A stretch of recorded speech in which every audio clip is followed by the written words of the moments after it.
o Alerta Geral.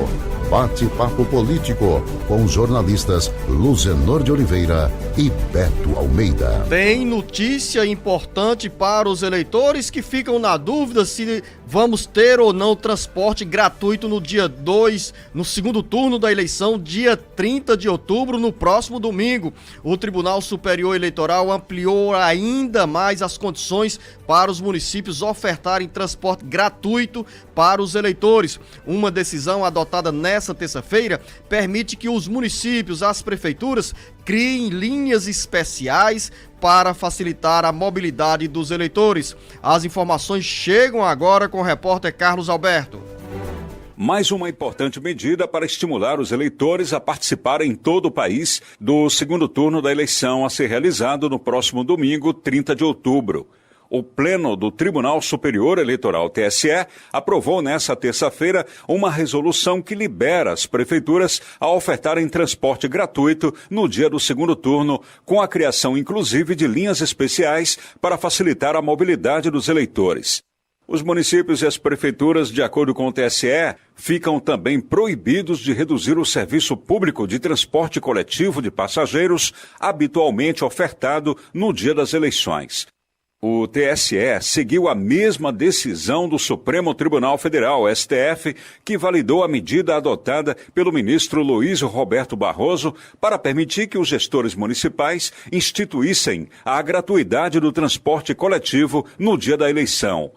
O Tribunal Superior Eleitoral determinou ainda que os municípios ou prefeituras que venham a empregar disponibilidades orçamentárias para o custeio de transporte público coletivo de passageiros no dia das eleições, inclusive em locais de difícil acesso, não estarão infringindo a lei de responsabilidade fiscal.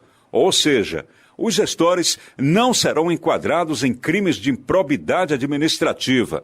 A resolução do TSE estabelece que o poder público, em comum acordo com a Justiça Eleitoral, poderá criar linhas especiais para regiões mais distantes dos locais de votação e também valer-se de veículos públicos disponíveis ou requisitar veículos adaptados para o transporte coletivo, como ônibus escolares.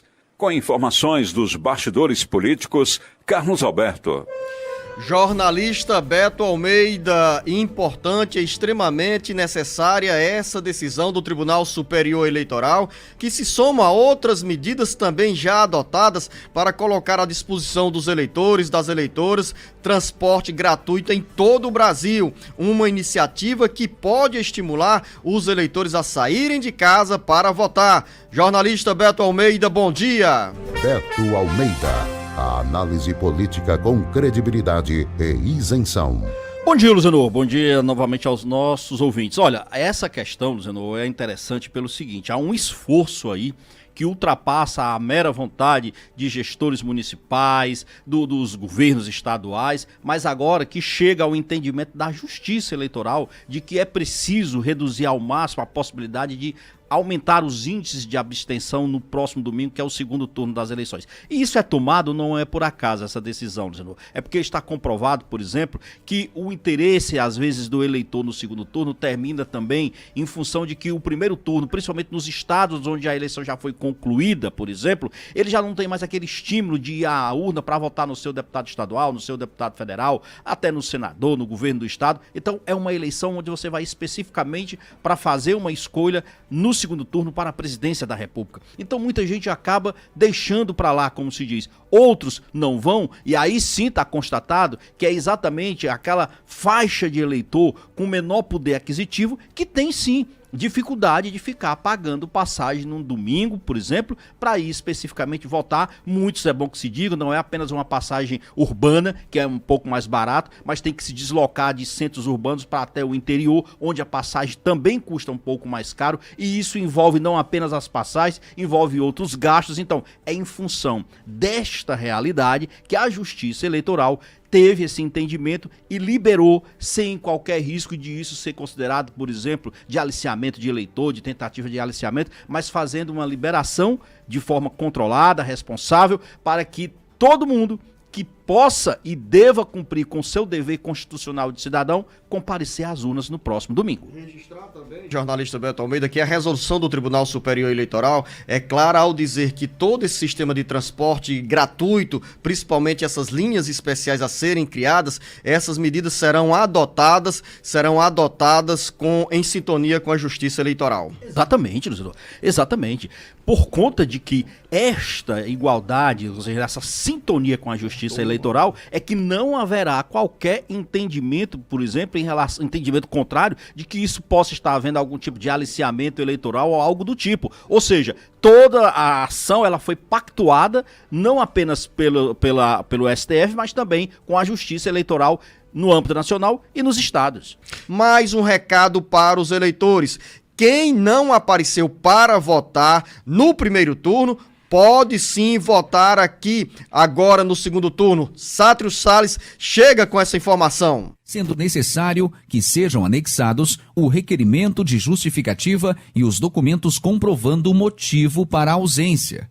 Quem deixar de fazer a justificativa e for indeferida, o eleitor deverá pagar multa no valor de até R$ 13,51. E mais, quando há 3 ausências consecutivas, sem justificativa e sem pagamento das multas, o título eleitoral será cancelado. Com a situação eleitoral irregular, há impedimentos para emissão de documentos como identidade e passaporte, o ingresso em cargo público, a participação em concorrências públicas e a renovação de matrícula em alguns estabelecimentos de ensino, entre outras penalidades. Com informações dos bastidores políticos, Sátiro Salles. Jornalista Beto Almeida. Olha, Luciano, na realidade é o seguinte, aí há uma preocupação clara naquilo que eu já vinha falando, que é exatamente fazer com que o eleitor se comprometa com o segundo turno de uma eleição presidencial, que ela vai mudar os rumos do país. Quando eu digo mudar os rumos, Luciano, nós estamos falando de uma eleição que nós vamos ter um peso decisivo sobre qual é o projeto que nós queremos para esse país, qual é o projeto que cada cidadão espera para si, espera para o desenvolvimento do seu estado. Então, daí esse envolvimento todo em torno desse tema. Não é à toa, Luciano, que todo mundo hoje, que por exemplo tem uma preocupação em relação ao primeiro turno, deve votar no segundo. Ah, não posso ir no segundo turno. Tá justificado então, mas quem puder ir votar, não tem por que deixar de comparecer às urnas. As condições para isso estão dadas. Jornalista Beto Almeida, nós já estamos recebendo aqui nos estúdios do Jornal Alerta Geral a governadora Isolda Sela. Governadora, seja bem-vinda ao Jornal Alerta Geral. Abrimos o Jornal Alerta Geral nesse bate-papo político aqui com o jornalista Beto Almeida, falando sobre uma das medidas adotadas com extrema relevância nessa reta final da campanha, que é a gratuidade do transporte dos passageiros, dos eleitores no próximo domingo, dia 30, no segundo turno. E a senhora também sancionou uma lei aprovada pela Assembleia Legislativa que garante o transporte intermunicipal gratuito para os eleitores. Qual é a importância dessa medida? Qual é o significado para os eleitores do interior do Ceará e da Grande Fortaleza? Seja bem-vinda, governadora Isolda Sela, bom dia. Muito obrigada, Luciano. Muito bom dia a todas, a todos os ouvintes aqui do Jornal Alerta Geral. Para mim é uma honra estar aqui participando. Eu considero essa medida, que é uma medida, inclusive, com uma força, vamos dizer assim, institucional, né, que permitiu estados e municípios fazerem tomarem essa medida com relação à gratuidade, muito importante, porque ela evita que alguma pessoa deixe de exercer seu direito, seu dever de cidadania por um problema de não ter recurso para uma passagem. Isso seria uma grande desigualdade, né, na garantia de direitos do cidadão fazer a sua escolha que é um momento tão importante, tão grave, vamos dizer assim, tão grave de tão importante da nossa democracia, que é a escolha, no caso agora, a escolha do presidente, da pessoa que vai liderar, que vai ser o chefe do executivo pelos próximos 4 anos. Então, ninguém pode ficar em desvantagem por uma questão assim, por um problema financeiro, por uma barreira financeira. Então, uma garantia muito importante. Nós estamos aqui com a governadora Isolda Sela no Jornal Alerta Geral. Vamos voltar daqui a pouco para falar sobre emendas ao orçamento da União de 2023. Qual é a prioridade do governo do estado do Ceará para o próximo ano, uma vez que já foi aberto o debate com os deputados federais e senadores sobre a apresentação de emendas parlamentares e também as eleições de 2022. Em 1 minuto, a gente volta aqui no Jornal Alerta Geral. O Ceará, Brasil e mundo ligados no Jornal Alerta Geral.